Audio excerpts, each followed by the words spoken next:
Les 7 clés bibliques pour devenir riche en Jésus, ce que personne ne t'explique. Tout le monde veut être riche, mais très peu de personnes se demandent ce que Jésus appelle la vraie richesse. Et si la richesse selon Dieu n'était pas d'abord une question d'argent, mais une question de cœur, de foi et d'alignement avec le ciel? Aujourd'hui, je veux te partager les 7 clés bibliques pour devenir riche en Jésus, une richesse que personne ne peut te voler. Voici la première clé. Cherchez Dieu avant tout. Jésus dit dans Matthieu chapitre 6 verset 33. Cherchez premièrement le royaume et la justice de Dieu, et toutes ces choses vous seront données par-dessus. Jésus ne condamne pas le fait d'avoir des besoins matériels, mais il nous avertit sur l'ordre des priorités. Quand l'argent devient un maître, il vole la paix et la foi. Mais quand Dieu est en premier, l'argent redevient un simple outil. Chercher le royaume, ce n'est pas seulement prier, c'est aligner ses choix, son temps, ses relations et même ses finances avec la volonté de Dieu. Ce que tu mets en premier détermine toujours ce qui te suit. La deuxième clé, être riche dans son cœur. Jésus nous avertit dans Luc chapitre 12 verset 15, « Gardez-vous avec soin de toute avarice ». L'avidité ne commence pas dans le portefeuille, elle commence dans le cœur. On peut manquer matériellement et pourtant être riche intérieurement, rempli de paix, de gratitude et de contentement. Mais on peut aussi avoir beaucoup et rester vide. Un cœur libre attire la bénédiction, tandis qu'un cœur attaché étouffe ce que Dieu donne.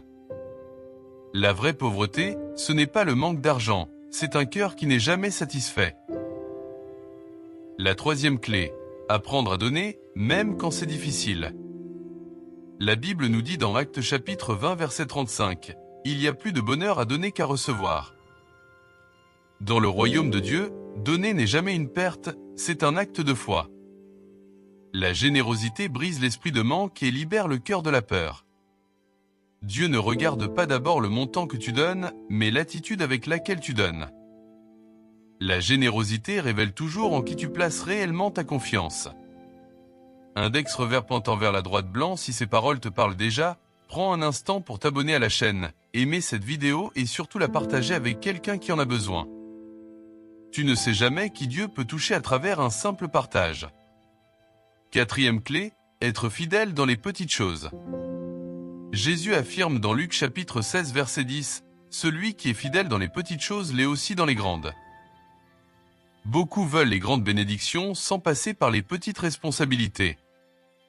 Mais Dieu observe notre fidélité dans le quotidien, dans ce que personne ne voit. Avant de multiplier, Dieu vérifie si tu sais gérer. La fidélité d'aujourd'hui prépare l'abondance de demain. Cinquième clé, faire confiance à Dieu même dans le manque. Philippiens chapitre 4 verset 19 déclare, « Mon Dieu pourvoira à tous vos besoins selon sa richesse ». Le manque n'est pas toujours un signe d'abandon. Parfois, c'est une salle de formation spirituelle.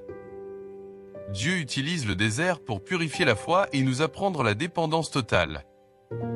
La foi véritable ne repose pas sur ce que l'on voit, mais sur qui Dieu est. Dieu reste fidèle même quand les chiffres ne le sont pas. Sixième clé, chercher la sagesse plus que l'or. Proverbe chapitre 16 verset 16 nous dit « Acquérir la sagesse vaut mieux que l'or ». L'argent sans sagesse peut détruire une vie, mais la sagesse protège, oriente et construit durablement.